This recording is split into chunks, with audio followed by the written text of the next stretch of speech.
Well, it's windy, it's raining, and it's not letting up anytime soon. And anyone who knows me knows I don't need an excuse to start modifying stuff in the shed on a wet day that really doesn't need to be touched.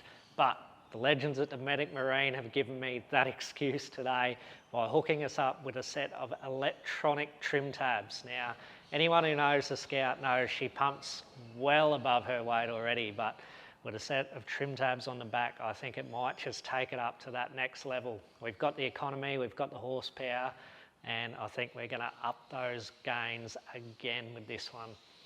I threw a set on yesterday just on one side to see how they went, and tell you what, they are one of the easiest units to install whatsoever.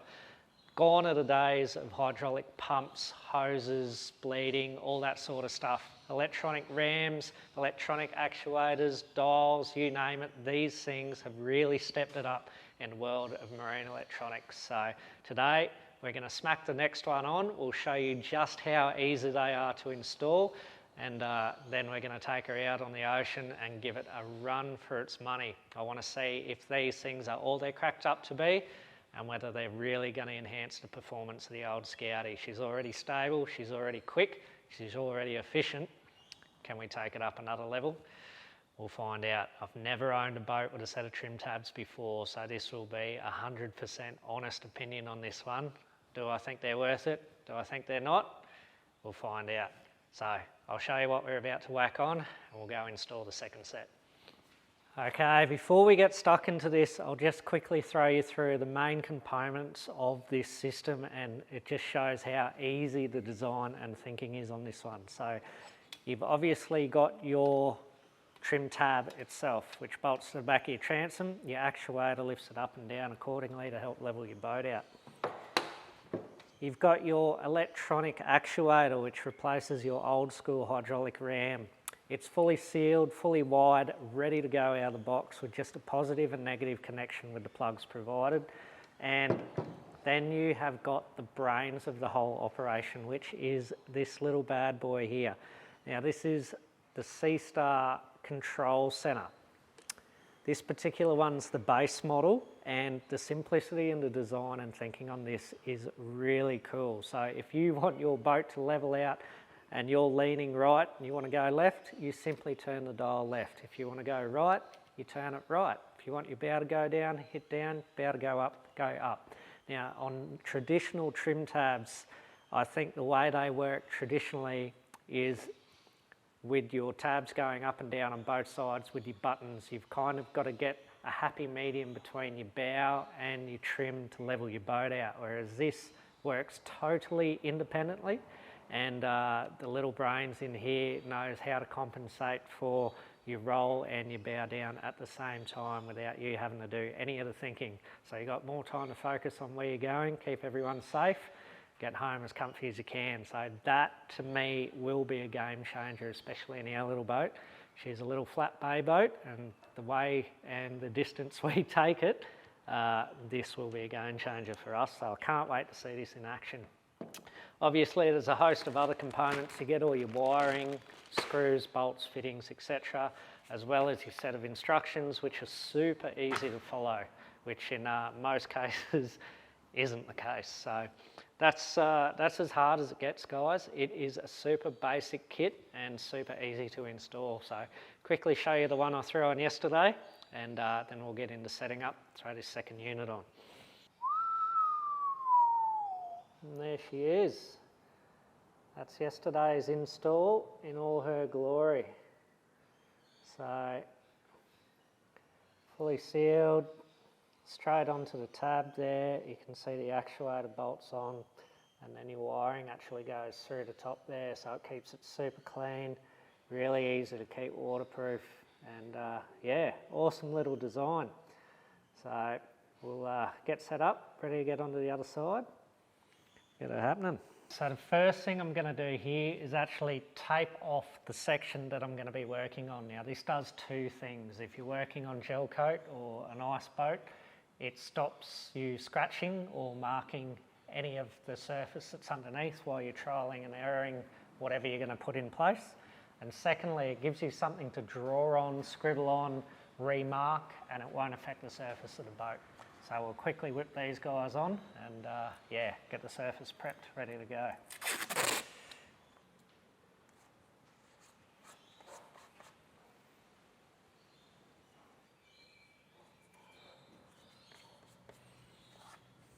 Now that we've got the area taped off that we want to install the trim tab on, now's the time to dummy fit your trim tab. Make sure that everything aligns as per the instructions. I'll give you distances from strakes, centre of motor, etc.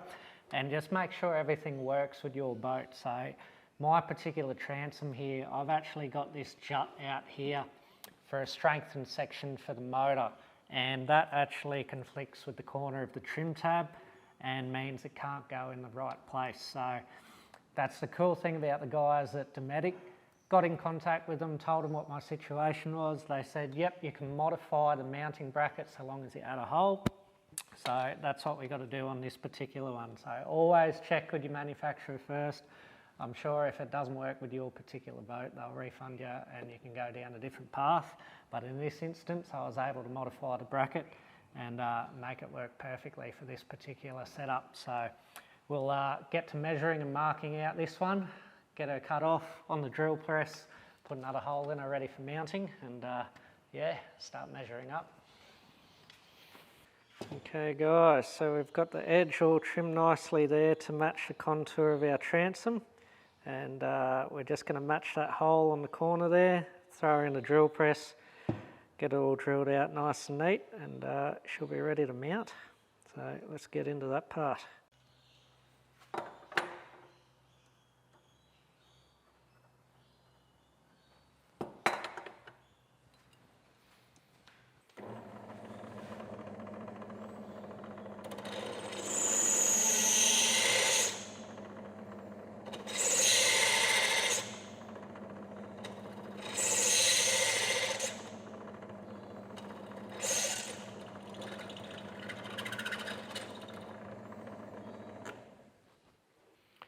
Well, there she is, finished product guys. All nicely drilled, ready to go. Let's take her over and fit her up, see how we went. The instructions call for a 6mm gap from the flush bottom of your hole to the underside of the trim tab. So I've got a 6mm spacer here, and it's just a matter of marking a guideline to follow. Flush with the bottom of the hole. Gives us a nice even gap along the bottom. Okay, so we've fitted our trim tab plate. We've got our little modification there to make it sit with the hole nicely. We've followed our little 6mm line above the planing surface of the hole, and we've marked all of our fixing holes. So the next step now is to start drilling. Now the instructions stipulate exact drill bits and depth. So I'll teach you a little trick there. Grab your drill bit, you measure your depth, put a bit of electrical tape so you don't go any deeper than you have to, and we'll get these guys drilled out. So on to the next bit. Tab will be fitted very shortly.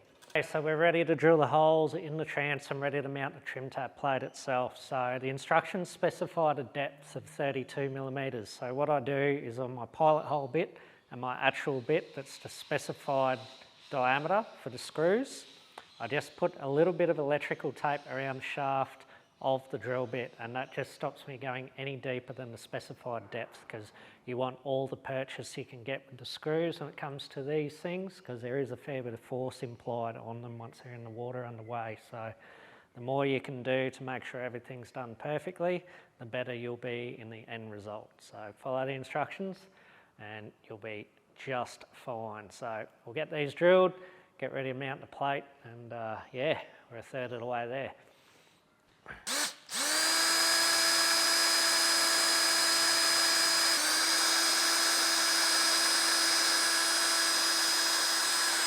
Okay, so we've got all our holes drilled. Now, a little lesson for anyone dealing with gel coat and putting big screws into it. Just use a countersink bit and lightly take the edge around your gel coat where the hole is away, and it'll stop the screw biting in and cracking and blowing out your gel coat. So that's just a tip, and it'll also help the Sikaflex or marine sealant, whatever you use, to bind to the gel coat a bit better as well, because it's not actually breaking the gel coat away and it's got a solid surface to stick to. And while we're on the topic of marine sealants, everyone knows how messy these can get. So another little trick, which is also why I put the tape on, just trace around the outline of your base plate or your trim tab, grab a razor blade, cut it out, and then no matter what you do around with cleaning your Sikaflex or sealant from the trim tab, once you've fixed it, you can then just pull the tape off and you won't have all that excess mess on your hull that you have to clean off. So another quick little trick there that will get you out of a mess, that's for sure.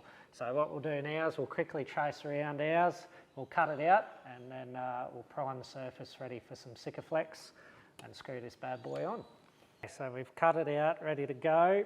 I've hit the surface just really lightly with some super fine sandpaper and given it a clean with some solvent just to make sure it's perfectly clean, ready for the Sikaflex.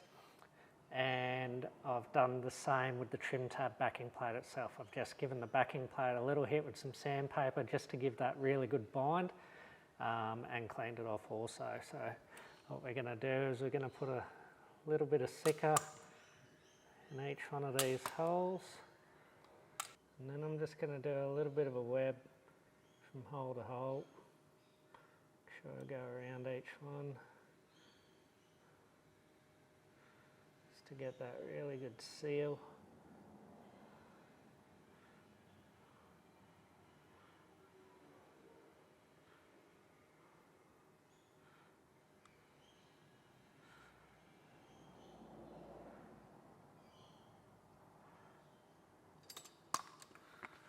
So what we do now is we line our plate up with these holes. We'll start a screw off in the two top ones to hold it in position. Now I'm just going to use an impact driver to start the screws.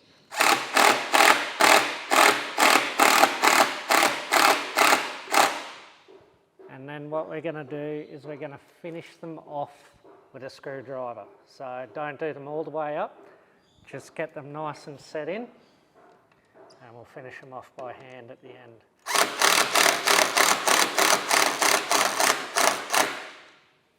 Okay, so we got the plate on, we got the Sika in, and we've just bedded the screws in, so they're all hanging out about 3 or 4 mil. And what we're going to do is we're going to hand tighten them the rest of the way. So what this does is it avoids stripping of the screws, because you only get one shot at this, and it also gives the Sikaflex a good chance to get in between all the grooves and crevices and give you a really good seal. So what we'll do is we'll just work our way from one end to the other, do them up by hand, and then back to the start and just tighten them all up a second time. And you can see all the sealant oozing out there, which is what you want. You'd rather have more than not enough. Make it nice and watertight.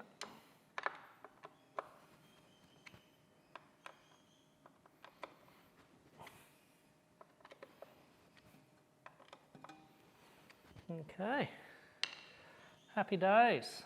So that's the plate fitted. So all we got to do now is clean up this Sikaflex, take the tape off, and that's the plate fitted, ready to get onto the actuator. Okay, now that we've cleaned all the Sika up the best we can, it's time to pull the tape off. And as you will see, this does make life quite a lot easier when it comes to keeping all that unwanted Sikaflex off the rest of your hull. Bit of a lifesaver.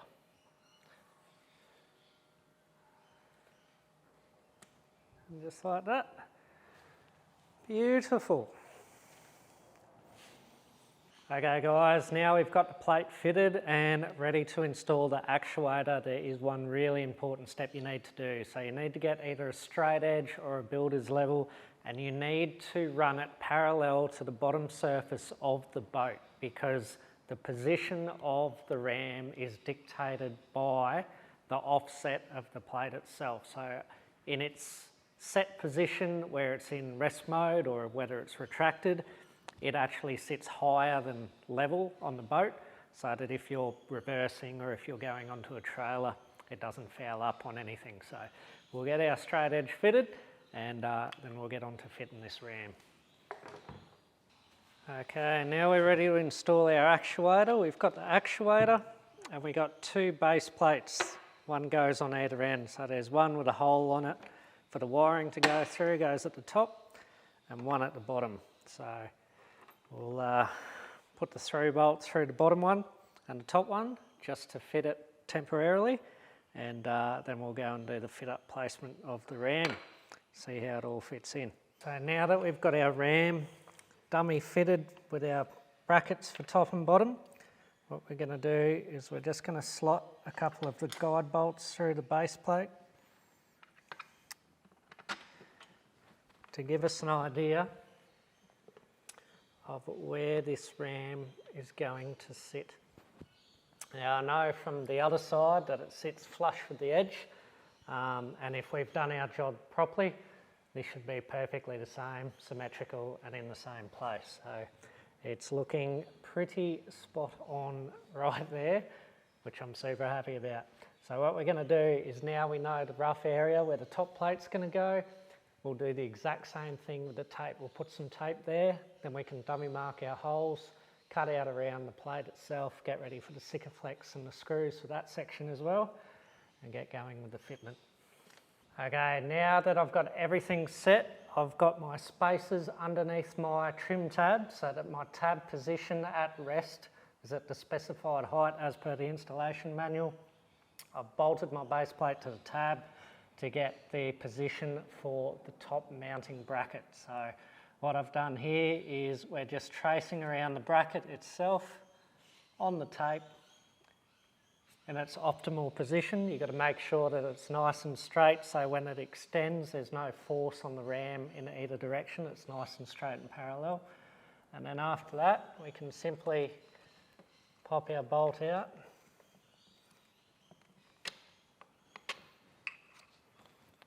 put that aside, put a rag over the nut there, rest our ram down, and I'll continue to trace out our bracket in our desired position. Mark our holes for the screws, as well as the major hole that the cabling will be going through. And with all that done, we're ready to drill some more holes. Okay, so we've got it prepped, ready to go. We've done the exact same process as we did down the bottom. Drilled the 3 holes for the screws. We use the countersink bit to take the gel coat back so it doesn't crack away. And then you've got your main hole for your wire cabling that goes through the transom to the other side. So what we're going to do now is we're going to thread our bracket down over the wire. We've got a little rubber grommet that'll seal it after that, and then we'll fit it to the transom, and we're nearly home and hosed.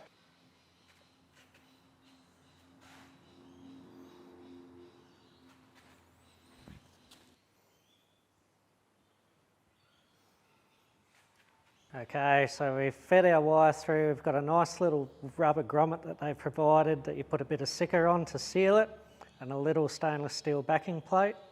Now we're just going to put some Sikaflex on both the bracket and the pad on the back of the transom. Again, make sure you go around the screw holes. Nice dob around the cable, because that is a through transom penetration. You want to make sure that's nice and sealed. Just put it on all the surfaces that are going to come in contact with the bracket. Okay, now that we got all our sticky stuff on, it's time to thread the wire through the hole in the transom. So you just want to feed that through all the way. Now comes the messy part, or not so messy depending how good you are, but I usually tend to get pretty buggered up when it comes to these things.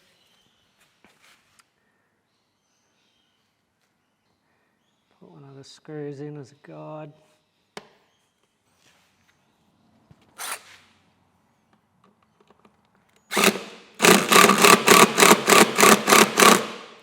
Just get it started with the drill. And again, we'll hand tighten them at the end. So 1, 2, 3. Maybe a big screwdriver. And just crank them down by hand. So nice and snug, but not stripped. Go around again, tighten. Beautiful. So from here on in, guys, we've got both the top and bottom brackets, we've got the plate at the right height, we've got everything installed the way it should be. All we have to do is clean up our little bit of Sikaflex here, take the tape off, and we're 100% done the physical install side of the trim tab itself. Throw the bolts in, tighten them up to the torque spec and the instructions, and we're ready to get on to the electronic side. And let me tell you, this should go pretty simply. It is basically a plug and play unit with a power connection. So I'm looking forward to this. It should come together super quick, and yeah, we'll be on the water as soon as that weather clears up. So let's get this all tidied up and finished, then we'll climb in the boat, start pulling some wiring through.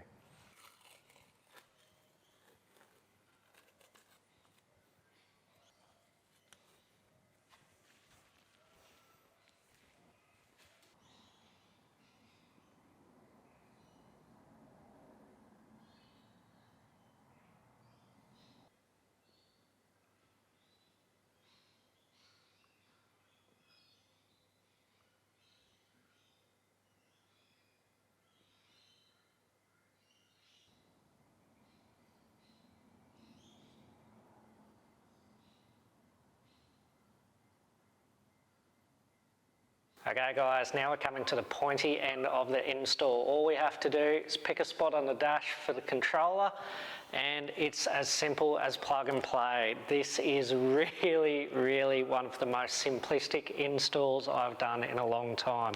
They've given you an option of 2 wires here, a positive and negative for the power, and an ignition and or separate switch wire. So basically, as soon as you turn the ignition on, the helm unit will power up and you're ready to go. They'll auto retract on the ignition until you say otherwise on the controller. So we're going to get to wiring this bad boy up, get it all installed and tested, and then hit the water, see how this bad boy performs.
Well guys, the verdict's in. We have punched it out here in some pretty average weather today. We're up hiding in this beautiful crystal clear creek at the moment, and I can tell you legitimately these electronic trim tabs from Dometic are an absolute game changer, especially on our little boat where we wouldn't have been able to fit a traditional set of trim tabs with the hydraulic actuators and everything in our little setup here. With the ease and simplistic design of the electronic system, we've been able to bolt them in, retrofit them with minimal installation, and I tell you what, they have absolutely changed the way this boat handles. We've gained economy, we've gained top end speed, and the overall handling of this boat is just a totally different animal. The easy to control dial system that these guys have come up with is an absolute pleasure to use, especially in rough conditions. Instead of having to do your two trim tab system and a bit of guesswork into where the boat's going to go and how it's going to react, the segregation between the pitch and the roll is something else. You can crack your bow down in choppy seas so you get that really nice smooth ride, and if people are traversing to the other side of the boat to cop out of the spray, it's as simple as turning the dial to compensate for the roll, and you've got a level boat with a smooth ride, and all the thinking is done for you. These guys have really smashed it out of the park with this one, and it is an absolute pleasure to use, let me tell you. With the additional features of the auto retracting with the home button, as well as the auto retracting when it's wired up to the ignition, these are a simple plug and play unit, and I'm 110% happy we got the opportunity to whack them on our boat, because this has absolutely changed the way I boat from now on, and I will not own another boat without a set of these trim tabs on 100%. I strongly guarantee you guys, get on board, have a look at these. They are one of the simplest systems to install. You would have seen from the installation part of the episode. Pretty much plug and play once they're bolted on and you are ready to hit the water. So highly recommended. We're going to head out of here now, guys. We got a bit of diving to do today and a sunset cocktail or two to have back at the local resort. So we're going to leave you there. And check them out, guys. Dometic Marine electronic trim tabs. These things are next level. You won't regret it.